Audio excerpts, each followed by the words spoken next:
અમદાવાદમાં મણિનગરના ફૂટબોલ ગ્રાઉન્ડમાં જાહેરમાં યુવકની હત્યા કરનાર 4 આરોપીઓની ધરપકડ થઈ। તપાસમાં સામે આવ્યું કે મૃતક તેની માનીતી બહેનને મુખ્ય આરોપી સાથે સંબંધ ન રાખવા માટે અવારનવાર ટકોર કરતો હતો, જેને લઈને અગાઉ પણ આરોપી અને મૃતક વચ્ચે બોલાચાલી થઈ હતી। સમાધાન માટે બોલાવી પૂર્વ આયોજિત કાવતરું રચીને હત્યાને અંજામ અપાયો। હાલમાં પોલીસે આરોપીઓની ધરપકડ કરી છે અને સમગ્ર બનાવમાં અન્ય કોઈ સામેલ છે કે કેમ તે અંગે પણ તપાસ શરૂ કરી।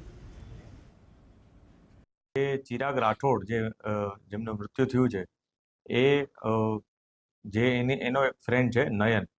આ નયનના જે સિસ્ટર છે એને ચિરાગ પોતાના માનીતા બેન તરીકે માનતો હતો। આ એમના બેનનું એક ફ્રેન્ડ છે જે મંથન ઉર્ફે ઋત્વિજ પરમાર કરીને છે, એ એનો ફ્રેન્ડ છે અને એની સાથે ત્યાં ઓફિસમાં સાથે કામ પણ કરે છે।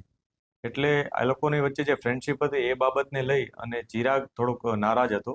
અહીંયા એમને સમાધાન કરવાના બહાને ચિરાગને બોલાવ્યો હતો અને ત્યાં એના સાથે મારામારી કરી અને